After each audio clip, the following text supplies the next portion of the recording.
Je salue tout le monde. Merci Madame Blanc pour ton édito. C'est vrai, il faudrait que, surtout, j'en appelle à mes sœurs, soyons vrais, soyons naturels et évitons les artifices. Voilà, c'est mieux comme ça. Alors, éclaireur, je vais aller dans le même sens que Cyclone tout à l'heure pour parler de manipulation parce que j'ai envie de parler des Akians là, les ébriers Akians là, qu'il faut encore parler d'eux parce que avec ce qui s'est passé à Gamé Village, franchement, j'ai été estomaqué, éclaireur, parce que il y a eu encore incendie d'engins de démolition. Ce n'est pas normal. Après ce qui s'est passé à Port-Boué, on assiste encore à des dégradations de biens publics. Franchement, ça fait mal au cœur. Un engin acheté à coups de millions qui a été détruit comme ça, franchement, ce n'est pas normal. Et Cyclone parlait de manipulation. Et on le voit. Parce que depuis que Gbagbo est rentré de la CPI, on dirait qu'il a encore repris, comment je pourrais dire ça, ses activités de manipulation. Parce qu'on sait que Gbagbo a utilisé les ébriers et les Atiers pendant plusieurs années contre les Ivoiriens. Et c'est ce qu'il est en train de reproduire encore. Donc Gbagbo, quand il va par exemple à Beaunois faire son appel de Beaunois, il le fait où? Sur une place qu'on appelle la place Amangwa, parce que Amangwa fut un résistant. Alors dans la tête de Gbagbo, il est toujours en résistance. Donc Gbagbo appelle les Akians à résister à tous les projets de développement entamés par le président Ouattara. Ce n'est pas normal.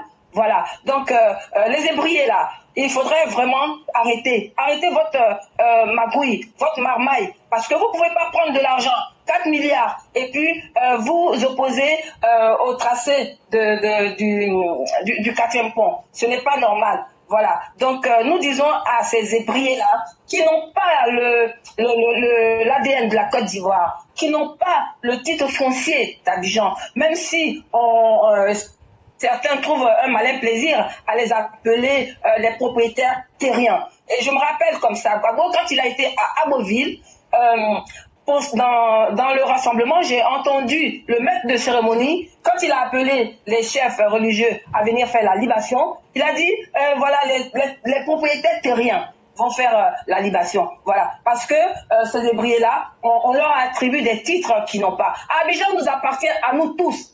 Voilà, Abidjan n'appartient pas aux ébriers. Et j'aimerais même, si possible, que la lagune la change de nom. Qu'on ne dise plus la lagune ébriée.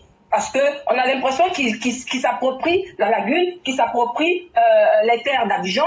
Et raison pour laquelle ils s'opposent quand il y a des projets urbains à Abidjan. Ce n'est pas normal. Et ils s'attaquent à Cissé Bakongo. Mais Cissé Bakongo, il a fait un bon boulot à Koumassi. Raison pour laquelle le président Ouattara l'a appelé pour qu'il entame ce grand changement pour Abidjan. Alors, c'est quoi leur problème? Des marmailleurs, des vendeurs de terrain.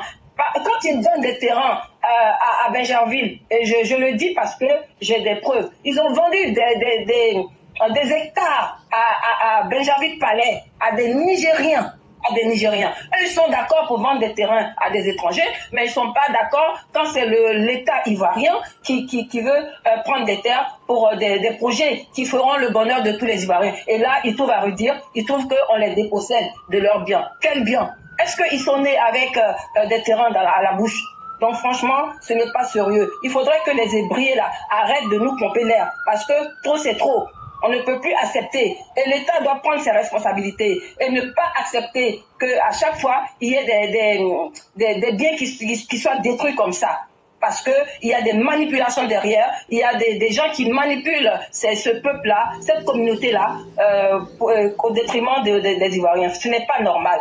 Et donc, stop à la manipulation. Toi, Gbagbo, là, de toutes les façons, tu n'es pas sur la liste. Voilà, tu tentes le tout pour le tout. Tu joues ton va-tout. Mais de toutes les façons, on verra l'arrivée. Et tu ne seras pas sur la liste. Et on va voir ce que tu vas faire avec tes partisans et avec ces ébriers-là que tu utilises contre l'État de Côte d'Ivoire.